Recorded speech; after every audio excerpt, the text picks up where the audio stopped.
ආමෙන්. මොකද දවසේ මම කතා කරන මාතෘකාව ඔබ කවුරුත් දන්නේ එලියා කියන චරිතය. එලියා මෙවැනි මෙහාකාරයකට මිනිස්සුන්ට කතාවක් කියනවා. එලියා කියනවා ස්වාමීන් වහන්සේ නම් ඕපසුපසෙන්න. නැත්තම් බහල් දෙවියන් වහන්සේට වඩා බලවත් වෙන ඒ පසුපසෙන්න කියලා. සෙනෙවත් වෙන්නේ. ඔබට මේ සදාවේ ඒ වාක්‍ය ඔබ ඉදිරියට තබනවා. ඔබට මේ ලෝකේ මීට වඩා දෙවි කෙනෙක් ඉන්නවනම් ඔබ යන්න. නමුත් මීට වඩා දෙවියන් වහන්සේගේ බලයට වඩා කිසිම දෙවි කෙනෙක් නැති නිසා ඔබ ඉන්නත් ඕනේ මෙතනමයි. ආමෙන්. ආමෙන්. ඒකමද ඔප්පු කරන්නේ. අද අපි ඔප්පු කරමු. අපි යමු එක රාජාවලිය 18 වෙනි පරිච්ඡේදයේ 16 වෙනි පදයට. පදේ නම් අපි යමු පියවරෙන් පියවර ලස්සන සහෝදරය කියවන්න කිසිම කලබලයක් නැතුව පැහැදිලිව කියවන ලෙස කාර්ය කියලා සිටිනවා. පදයෙන් පදයෙන් අපි ඉදිරියට මේක හොඳට අහුම්කම් දෙන්න. මේක ලස්සන කතාවක් විදිහට මම අද දවසේ ඔබට කියනවා. මේක ඔබගේ මගේ ජීවිතයට ඇතුළු විය යුතු කාරණාවක්. 18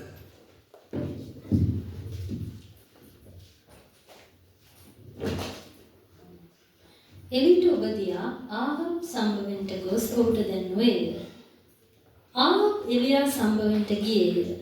තවද ආහබ් එලියා දුටු විට ඔහුට කතා කොට ඊශ්‍රායෙල් කලමන තැනැත්තේ නුඹදැයි ඔහුට කීවේය. මේ බලන්න මොකක්ද කියන්නේ ඊශ්‍රායෙල් කලමන තැනැත්තා ඔබද කියලා අහනවා.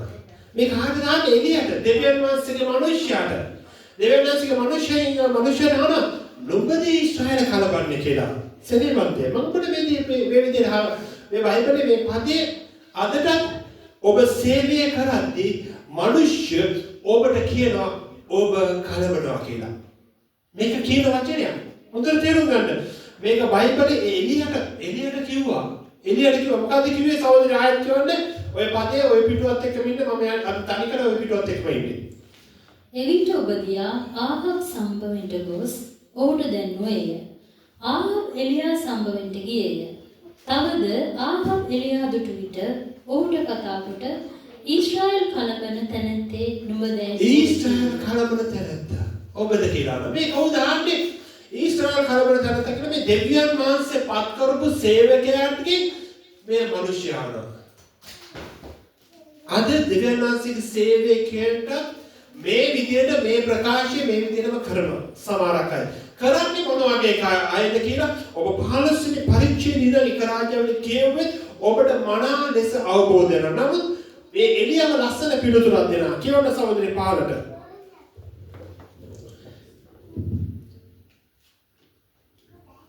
ඔහුද මා නොව නුඹ සහ නුඹේ පියාගේ වංශය මම නොවේ නුඹ සහ නුඹගේ පියාගේ වංශය. එන මේ බලන්න. මම නොවේ නුඹ සහ නුඹගේ පියාගේ වංශය. එනම් මොකක්ද කියවන්න සහෝදරේ?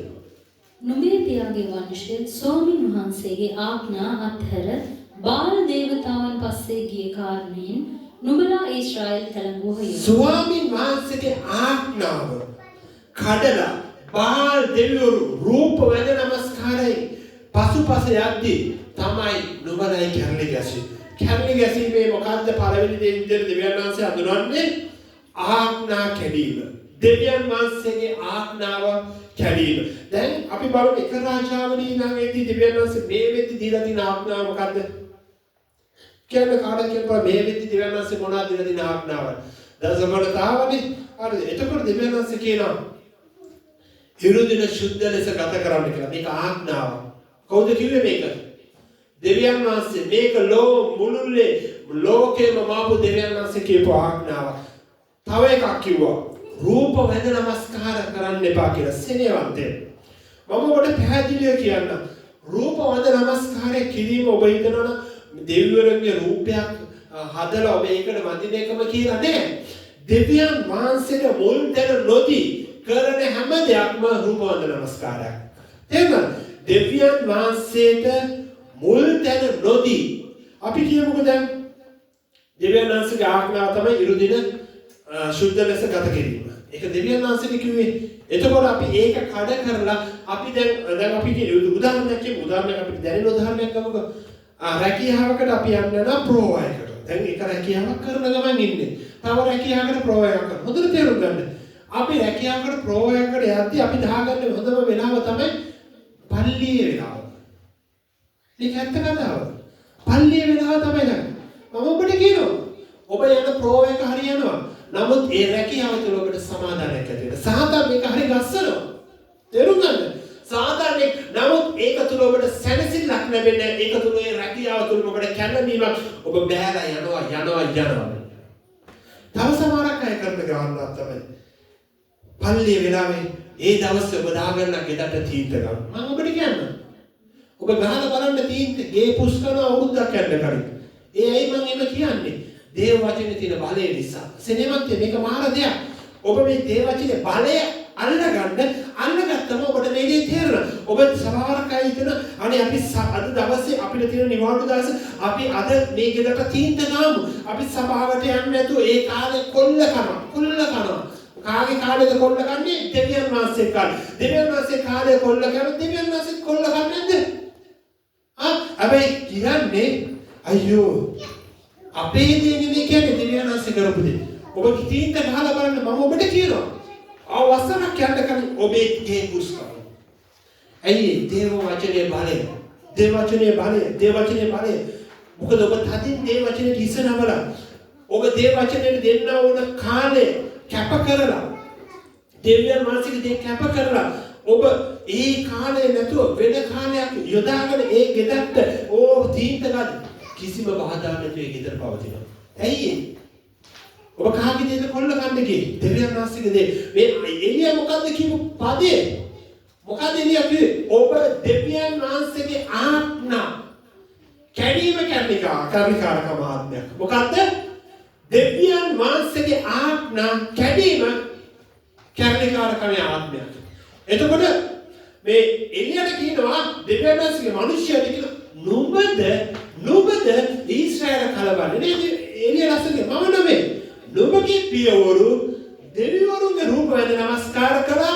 නුඹගේ පියවරු ඒ කරපු වැරදි දේ දෙවියන් වහන්සේගේ ආඥා කැඩීම නිසායි ඊශ්‍රායලේ කැළඹුණේ. මොකක් නිසාද කැළඹුණේ?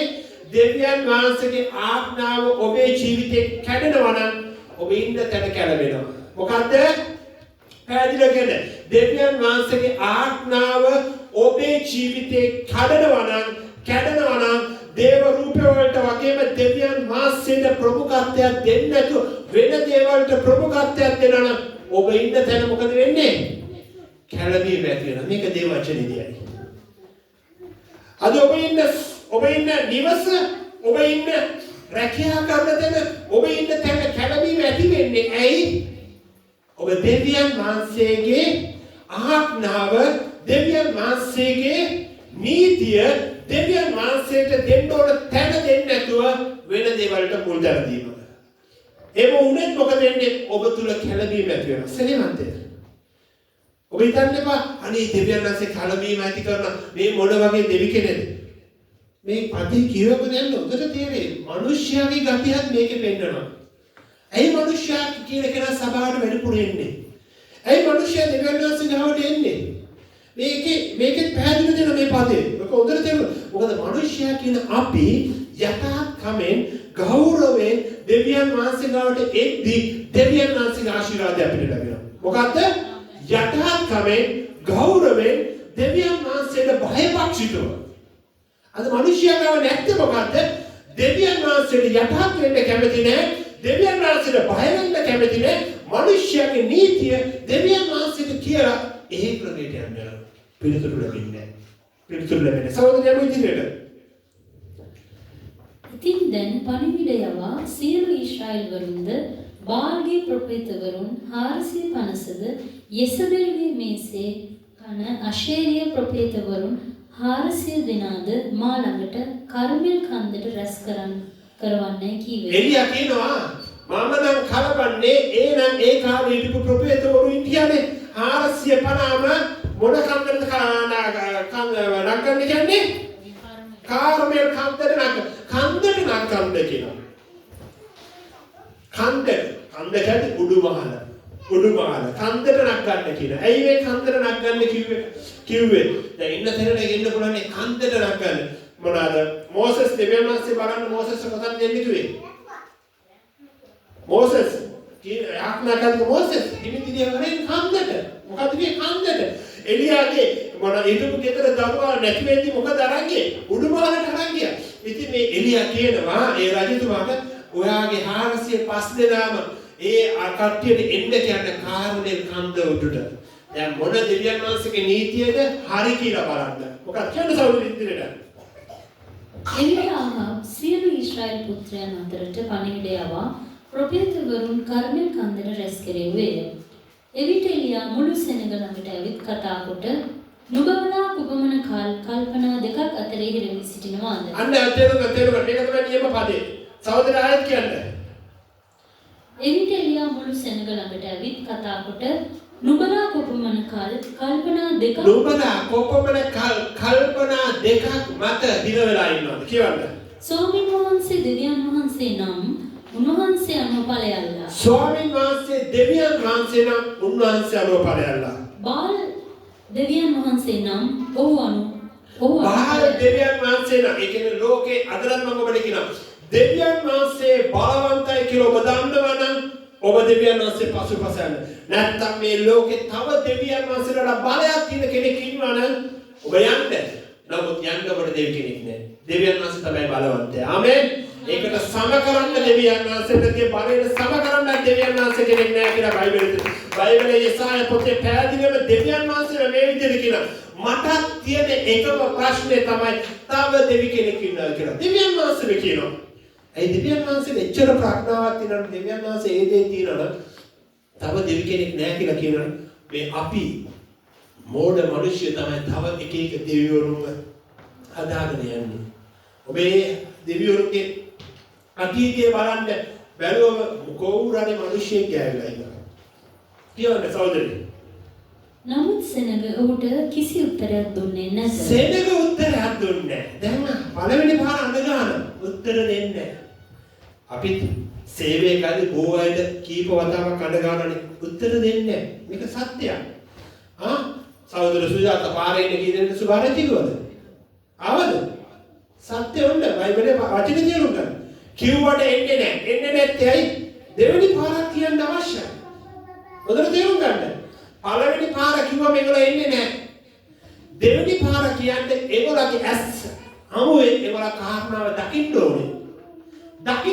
දැක්මෙන් තමයි එන්නේ. දැන් එලියා පළවෙනි පාරේ කියන මිනිස්සුන්ට එන්නේ. එකෙක් කතාවනේ ගල් පිළිමව කියනවා. කියවන්න සෞදෙන්නට. එවිට එලියා සෙනගට කතා කොට ස්වාමීන් වහන්සේගේ ප්‍රොපේත කෙනෙක්ව ඉතුරු ඉන්නේ මම පමණකි. නමුත් බාල්ගේ ප්‍රොපේතවරු 450 දෙනෙක් සිටිති. එබැවින් අපට ගොන් දෙන්නෙක් දෙත්වා. ඔව්හු එක ගොනෙක් තෝරාගෙන කැබලි කර කපා දර පිට තබා යටින් ගිනි නොතබත්වා.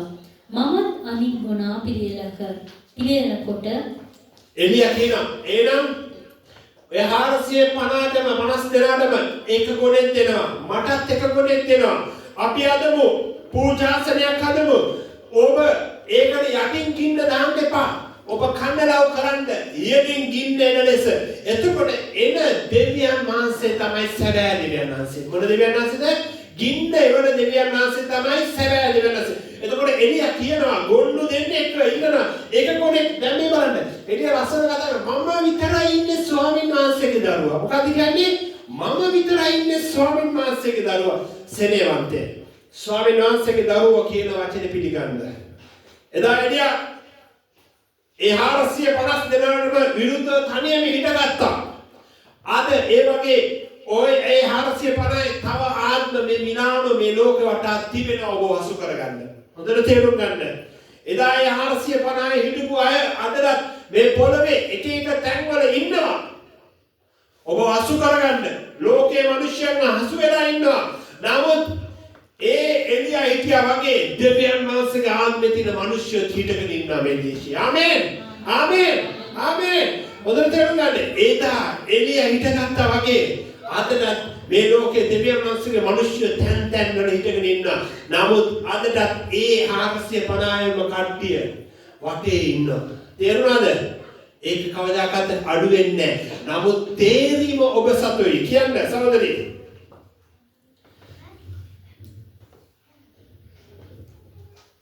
මම අනිත් ගුණා පිළියෙල කොට දරපිට තබා යටින් ගිනි නොතබන්නෙමි. නුඹලාගේ දෙවියන්ගේ නාමය කියා යාඥා කරපාලා. මමත් ස්වාමීන් වහන්සේගේ නාමය කියා යාඥා කරන්නේ. ඔන්න චැලෙන්ජ් එකක් දුන්නා. නුඹලා යාඥා කරපන් නුඹලාගේ දෙවියන් වහන්සේට. මම යාඥා කරන්න මගේ දෙවියන් වහන්සේට කියලා. එතකොට සෙනග දැන් මේ සෙනග ඇයි දෙවියන් වහන්සේ හඳ ගැවුවා. එළිය හඳ ගැවුවා. ආවේ නෑ එළිය පස්සේ. නමුත් කන්දක දැක්කා. ඇයි? දැන් සෙනග තමයි තේරුම් ගන්න. ඇයි? කියන්නේ සේවකෙ ඇයි? මේක දන්නේ නැතුව සේවය කරන්නත් බෑ. ඇයි? මනුෂ්‍ය ස්වභාවයට එන්නේ ඇයි? හොඳට තේරුම් ගන්න. මනුෂ්‍ය ස්වභාවයට එන්නේ දෙවියන් වහන්සේගේ ක්‍රියාව බලන්න. ඕන ගොඩක් බලන්න. මොනවාද ඒකට කියන්නේ? සුභාරංචි සේවයට ගොඩාක් මිනිස්සු යනවා නේද? ඊයන ඔක්කොම ස්ථිර වෙන්නේ නැහැ. ඉදා එළියගේ වගේම තමයි සිදුවීම. නමුත් දේව වචනේ අල්ලගෙන ස්ථිර වෙන මිනිස්සුන්ගේ ආශිර්වාද ලබන්නේ. ආමෙන්. ආමෙන්. එදා එළියගේ ඒ කන්දර නැග්ගා වගේ මිනිස්සු අදට මේ දේශීය වුණත් හැමතැනම වුණත් මිනිස්සු ස්වභාවයට පිරෙනවා. පිරෙන්නේ ඇයි? දෙවියන් වහන්සේගේ ක්‍රියාව මොකක්ද කියලා බලන්න. ඒ බලන්න තමයි ඔන්නේ. නමුත් ඔහුගේ ජීවිතයේ ටික කාලයක් යනවා ඔවුන්ට දේව වචනේ මොකක්ද කියලා තේරුම් ගන්න. මම කියලා තේරෙනවද? මිනිස්සු වෙනවා ස්වභාවයට. එන්නේ මොකටද? ආපකම බලන්නේ. මොකක්ද උනේ? මොනවද වෙන්නේ? කොහොමද? ඇත්තද? ටිකක් කාලයක් යනවා ඔවුන්ට දැනගන්න. මේ කන්දර නැක්කල මිනිස්සුන්ට දෙවියන් වහන්සේ එළියහම කියන එන්නේ කියලා. එළියගේ පැත්ත ආවේ නෑ. නමුත් ඔවුන්ගේ ඇස් අරම පිණිස ක්‍රියාවක් අවශ්‍යයි. අවශ්‍යයි නේද? ඔවුන්ගේ ඇස් විවෘත වෙන පිණිස කියන සහෝදරේ. එවිට ගිනි එළීමෙන් උත්තර දෙන දෙවියන් වහන්සේම දෙවියන් වහන්සේ වනසේක්වයි කීවේය. මුළු සෙනග උත්තර දෙමින් ඒ කීම යහපතයි කීවෝය. එළිය අන්න සෙනග කියන ඒ කීම යහපත්ය. දැක්කද? එන්න බෑ කියපු සෙනග කඩ අරගෙන ගිය කොහමද? ඒ කීම කිව්වේ කොහොමද සෙනග කිව්වේ? ඒ කීම සෙනගට තෝනි තරංගයේ බැලීම. හවුද නැද්ද? මම කියන්නේ තේරුණාද? සෙනගට මොන දෙවියන් වහන්සේද? සැබෑ දෙවියන් වහන්සේ. දැන් ඒක ඒ කාලේනේ මේව බයිබලයේ ලියලා ඔබට කියවුවට පස්සේ ඔබට අවබෝධය අරගෙන ඔබට හැරෙන්න පුළුවන්. මම කියන්නේ පැහැදිලිනේ. එදා මේ මිනිස්සු ඒ දේ දැකලා ඉරුනේ. අද ඔබට මේව බයිබලයේ ගත කරලා තියෙනවා මේක කියවුවම ඔබට හරි ආකාර හැදෙන්න පුළුවන්. ඒක තමයි සත්‍යය. කියන්න සහෝදරේ. එලියා බාල්ගේ ප්‍රොෆෙතවරුන්ට කතා කොට නුඹලා බොහෝ දෙනෙකු බැවින් පළමු කොට නුඹලාට ගොනෙකු තෝරාගෙන පිළියෙල කර නුඹලාගේ දෙවියන් වහන්සේගේ නාමය කියා යාඥා කරපල්ලා. නමුත් යටින් ගිනි නොතබලායයි කීවේය. ඔහු තමුන්ට ලැබුණු ගොන අරගෙන පිළියෙල කොට උදේ පටන් ඉරමුදුන් වේලාව දක්වා බාල්ගේ නාමයෙන් යාඥා කරමින් "අවෝ බාල්, ඔබ අපට උත්තර දුන මැනවයි" කීවෝය. නමුත් කිසි හඬක්වත් උත්තර දුන් කිසිවෙක්වත් නොවිය. ඔහු සාද තිබුණු පූජාසනය වටේට නටනටා ඇවිද්දෝය. ඉරමුදුන් වේලාවේ එලියා උන්ට කවටකම් කොට හයියෙන් මොරගසා පල්ලා. මක්නිසාද ඔහු දෙවි කෙනෙකුයි. ඔහු මෙනෙහි කරමින් හෝ බහැර ගොසින් හෝ ගමනක් යමින් හෝ ඇත. මේ මම එළිය ලස්සනට කතා කරනවා. දැන් ඒගොල්ලෝ කියන ඔබලා දැන් මේගොල්ලෝ මුළු දවසක්ම ඉරමුදුන් වෙලේ ඉඳන්මනේ කරලා තියෙන්නේ. එතකොට මේගොල්ලෝ මුළු රහස්‍යයක් වගේම මේගොල්ලෝ මොරගසලා තියෙන දෙයියට මොනවාද කරලා තියෙන්නේ? එලියා කියනවා අයියෙන් කෑගපන්. ඔබලගේ දෙවියෝ කොයි හරි ගිහිල්ලා ඇති කියලා. එලියා කියනෝනේ අයියෙන් කෑගපන්. ඔබලගේ දෙවියෝ කොයි හරි ගිහිල්ලා. නැත්තම් දෙවියෝ නිදි කියලා කියනවා. එලියා කියනවා ඇයි එලියා එහෙම කියන්නේ බය නැතුව කවටකම් වීරු කරන්නේ ඇයි? ඔබලගේ දෙවියෝ නිදි. අයියෙන් කෑගපන් අවදි වෙන පිණිස. අපේ දෙවියන් වහන්සේ නිදිද? මොකක්ද කියන්නේ? උන්වහන්සේට නිදිබර වීම නිදිගැන්මක් නැහැ. රාත්‍රියේ සඳවත් දවල රාත්‍රියේ ඉරවත් දහවල සඳවත් රාත්‍රියේ ඉරවත් පාර නොදෙන්නේ සම නපුරෙන් ඔබ ගලවන්නට ඔබේ ප්‍රාණය ගලවන්නට අපගේ දෙවියන් වහන්සේ විශ්වාසවන්තයි. ආමේන්. ආමේන්. අපි යදාන්නේ නිදි කෙනෙක්. ඒගොල්ලෝගේ දෙවියන් වහන්සේ මොනවද කිව්වේ? නිදිද දන්නේ. එළියා කියනවා කෑගපන්. ඔබගේ දෙවියෝ නිදි ඇති. නැත්තම් ගමනක් කරේ. ඒ දෙවියන්ගේ අයියෙන් කෑගපන් කියනවා. මේ මොනවද කියන්නේ 458 නේ? 458 මේක මිනිස්සෙයි. අද ඔබට ඒ නිර්භීතකම ආත්මය තිබුණා. සභාව තුළ ඉඳීම නෙමෙයි වෙනකත් වෙන්නේ. සභාව තුළ ඉඳීම නෙමෙයි ප්‍රශ්නේ ඇති ගැටලු ඇති. ඔබ දෙවියන් වහන්සේගේ ආත්මය කරුණ කොටගෙන ඔබ ඉන්න තැන හිටගෙන ඉන්නවා. ඒකයි ප්‍රශ්නේ. ඒකයි කිතුණු ජීවිතේ තිබෙන්න ඕනේ රහස. ඒ එළිය හිටගත්ත 450 ඉදිරියේ බය නැතුව දෙවියන් වහන්සේගේ ආත්මය ඔබට තිබෙනවද? ඔබට ඒ ආත්මය තිබෙනවද? ඒ ආත්මය තියෙන්න ඕනේ නැත්නම් ඔබ දෙවියන් වහන්සේගේ දරුවෙක් නෙවෙයි. දෙවියන් වහන්සේගේ දරුවන්ට දෙවියන් වහන්සේ පැහැදිලි ලෙස සඳහන් කරනවා උන්වහන්සේගේ ආත්මය උන්වහන්සේගේ දරුවෝ පිට බැස්සෙනවා කියලා. එහෙනම් මොනවා තියාවත් උන්වහන්සේගේ දරුවෝ බය වෙන්නේ. ආමෙන්. ආමෙන්. මොකද උන්වහන්සේගේ දරුවන්ව බැස්සලවන්න අපි සොලවන්න බැරි જાතියක් අපේ දෙවියන් වහන්සේ අප සමග නිසා. ආමෙන්. සහෝදරි කියන්න.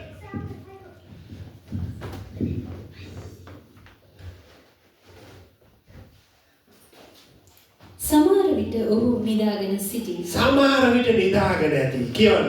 නයිට් ෂිෆ්ට් එක කරලා. ඒ නිසා පුබුදුවන්ට වුවමනායයි කීවේය. ඔහු මහත් හඬින් මොරගසා තමුන්ගේ සිරිතේ හැටියට ලේ ඇඟේ වැగిරෙන තුරු පියාවලිනොත් හෙළවලිනොත් තමුන්ගේ ශරීරය අදට මේ කට්ටිය ඉන්නෝනේ ලේ ඇඟේ කපාගෙන දෙවිවරුන්ට ඇඳ නමස්කාර කරන කට්ටිය අදටත් ඉන්නෝනේ. අදට මිනිස්සු දෙවිවරු පස්සේ යනවානේ. අදටත් ඇඟවල් කපාගෙන නටනවා කෑගෙන රෑවල් ගහන්නේ නිදිමන්න කට්ටිය ඉන්නෝනේ. සෙනෙවන්තේ මේ බයිබලේ පැහැදිලි ලෙස අවබෝධ කරගන්න. ඔබත් මමත් මේ විදිහට මෙහෙම කරගෙන ඉඳලා ඇති. කියවන්න සහෝදරි.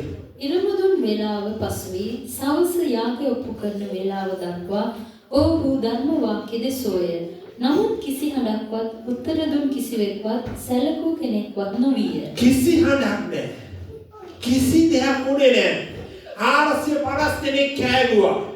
කිසි දෙයක් උන්නේ නැහැ. එකම මිනිස්සයා හිටගෙන ඉන්නේ. කියවන්න. එවිට එලියා මා ළඟට වරෙල්ලායි මුළු සෙනගෙට කීවා. අන්න දැන් එළිය ආයෙ පාරක් කියනවා.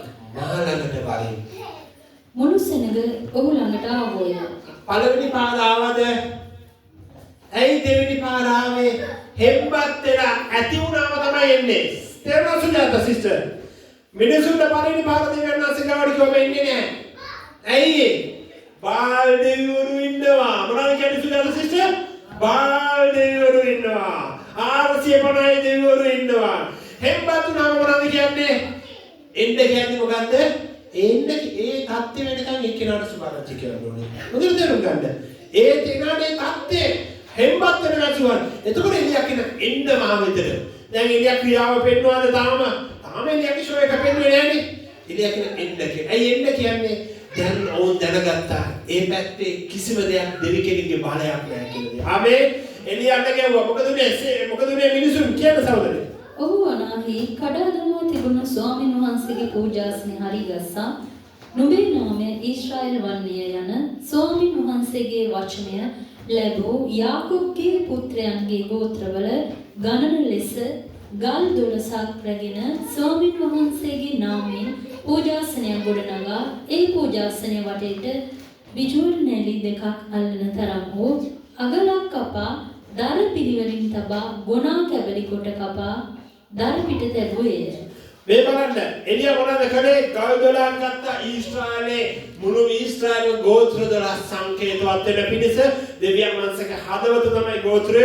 එතකොට ඒක තියෙන අගල් කැපුවා. ඒ අගල් කපලා දර තියලා ගොනාව කැපුවා. මොනවාද කැපුවේ? කෑලි වලට ගොනාව කැපුවා. මේ වගේ දේව වචනයේදී ඔබගේ දේවල් කැපෙන්න ඕනේ. මොනවාද? උඩුකම කැපෙන්න ඕනේ. ආකාරකම කැපෙන්න ඕනේ. මේවා කැපෙන්න ඕනේ. කපලා කෑලි වලට කපලා තිබ්බා. ඉතින්ද? තවද වතුර සැලි සතරක පුරවා දවනයාගේ පිටත් දර පිටත් වත් කරපළයයි. මේ වගේ වතුර දාන්න කිව්වා. ඇයි මේ වතුර දාන්න කිව්වේ? මේක ඉතාමත් අවබෝධයි. කියවලා තියෙනනේ මේක. ඇයි වතුර දාන්න කිව්වේ? එළියට ඕන වුණා දෙවියන් වහන්සේ දෙන ගින්න කිසිම ගින්නකට සම කරන්න බැරි ගින්නක් කියලා පෙන්වන්න. අපි මස් පුච්චන්න යනවනේ නේ අංකල්. ඇත්තනේ අංකල් මස් පුච්චන්නදී කොහොමද අපි ඒ කෝටු ටිකට ගිනි තියන්න විදින දුක? මේ අපි මේ මෙච්චර කෝටු ටිකකට ගිනි තියන්න හතර වටේ කට්ටිය උලංග ගානවා 6 වෙනි මාසේ දැන් අගෝස්තු වෙනකම්. නේද? එළිය මොනවාද කන්නේ? දර තියලා ඔක්කොම කළා වතුර දාලා හොඳට තෙමනවා. තෙමලා ඒ අකල් කාණු වලට පිරෙන්න වතුර තියෙනවා. දැන් මේ මාත් එළිය කරන්නද කියන්නේ සහෝදරේ. දෙවෙනි වරත් එසේම කරපල්ලායයි කීවේය. ඔව්හු දෙවෙනි වරත් එසේ කළේ. දෙපාරක් වතුර දැම්ම කියන්නේ. තුන්වෙනි වරත් එසේම කරපල්ලායයි ඔහු කීවේය. ඔව්හු තුන්වෙනි වරත් එසේ කළෝය. වතුර පූජාසනේ වටේට ගලා ගියේය. අගලද ඔහු වතුරෙන් පිරෙව්වේය. තවද සවස යාගය ඔප්පු කරන වේලාවේ එලියා අනාගත වක්තෘ තෙමෙලාමි කතා කොට ආබ්‍රහම්ගේද ඊසාකගේද ඊශ්‍රායල්ගේද දෙවියන් ස්වාමීන් වහන්සේ ඔබ ඊශ්‍රායල්හි දෙවියන් වහන්සේ බවද මා ඔබගේ සේවකයා බවද මා මේ දේ කළේ ඔබගේ වචනය ලෙස බවද අද දැනගන්නට ලැබේවා. ස්වාමීන් වහන්සේ මට උත්තර දුන මැනව. ස්වාමීන් ඔබ දෙවියන් වහන්සේ බවත් මේ සෙනගගේ සිත් නැවත හරවා ගන්න. සෙනගගේ සිත් නැවත හරවන පිණිස. එළිය ගින්දර ඉල්ලුව කාරණා දැනගන්න. මොකටද ඉල්ලුවේ? සෙනගගේ හිත් නැවත හැරෙන. මොකද සෙනග කියන්නේ දෙවියන් වහන්සේගේ හදවත. මේ හදවත එළියට ගිය නිසා ස්වාමීන් වහන්සේ අද සෙනගගේ හිත් සේවකයෝ යාඥා කරද්දී සභාවේ සේවකයෝ යාඥා කරද්දී යාඥා කරන සෙනගගේ හිත් හැරෙන පිණිස. ඒක මාන බලවත් යාඥාවක්. මේ යාඥාවට එළිය කරපු යාඥාවට දෙවියන් වහන්සේට පිළිතුරු නොදී ඉන්න බෑ. ඔබගේ ගෙදර ඉන්න කෙනා වෙනුවෙන් ඔබ යාඥා කරන ස්වාමිනී මේ ඔබ මවපු කෙනා හිත හැරිලා ඔබ ගාවට එන පිණිස මම යාඥා කරනවා කියලා. එතකොට දෙවියන් වහන්සේගේ ක්‍රියාව ඔසුදව සිදු වෙනවා. කියවන්න සහෝදරේ. මේ සෙනගගේ සිත් නැවත හරවා ගත්තේ ඔබම බවත් මොවුන් දැනගන්නා පිණිස මට උත්තර දුන මැනවයි කිවේය. එවිට ස්වාමීන් වහන්සේ වෙතින් ගිනි බැස පූජාවත් දරත් ගලුත් දූලිත් දවා අගලේ වතුරත් වියලවා දැම්මේය. මෙවන්න එලියා ඉන්නේ මොකක් පුච්චන්න කියලාද? එලියා ඉන්නේ මොකද්ද? මොකක්ද දාන්නද කියලාද? එලියා ඉන්නේ මොකක්ද? මුලින්ම එළිය ඉන්නේ මොකක්ද? හරකද මේ ගින්නේ ඉන්නේ හරකව මේ වෙන්නේ. නමුත් බයිබලයේ සමාන කරන්නේ ස්වාමීන් වහන්සේ ඔබ හිතනකට වඩා දෙන්න දන්න දෙවියන් වහන්සේ කියලා. තියෙනව නේද? අපේ දෙවියන් වහන්සේ එවැනි දෙවි කෙනෙක්. අපේ දෙවියන් වහන්සේ නිදි ගන්නෑ, නිදා ගන්නෑ. අපේ දෙවියන් වහන්සේ නිදිමර වීමක් නෑ. එළිය එල්ලුවේ මේ හරකට ගින්දර දාලා මේ පූජාව ගන්න. නමුත් හරකත් දරත් ඒ මේ අගල් වල තියෙන වතුරත් වේලිලා ගියා. තෙත දර තමයි ගිනි ගත්තේ. ඒ ගින්න සම කරන්න මේ ලෝකේ ගින්නක් තියනවාද? සෙනෙමන්තිය. අපි මගේ ඔබගේ දෙවියන් වහන්සේ එවන ගින්නට සම කරන්න කිසිම ගින්නක් නැහැ. ආමෙන්. ආමෙන්. එවැනි බලවන්ත දෙවි කෙනෙක් මොනවත් ඔබට අදහන්න හොඳට තේරුම් ගන්න. ඒ දෙවියන් වහන්සේගේ ගින්න ඉදිරියේ අපේ මගේ ඔබගේ ජීවිතේ වෙනස් වෙ යුතුයි. ආමෙන්. එලියා ඒ ගින්න ඉල්ලද්දි ඒ දර දෙතයි. හරකාගේ හැම මාස් දෙතයි. ගිනි ගන්නවද? ගිනි තියන්න පුළුවන්ද? ඔබ ගෙදර ගිහිල්ලා වලක් කපලා දර දාලා ඔබ උත්සාහ කරලා බලන්න. ගිනි තියාගන්න පුළුවන්ද කියලා. බැරි නම් ඔබ ගිනි තියාගන්න යන්න එපා. තේරුණාද? ඒ ගින්න ගැන හිතන්න. ඔබ උත්සාහ කරලා බලන්න. පුළුවන්ද කියලා. ඒ ස්වර්ගයෙන් වස්සපු ගින්නට සම කරන්න ගින්නක් නැති වුණා. මොන ගින්නක්ද?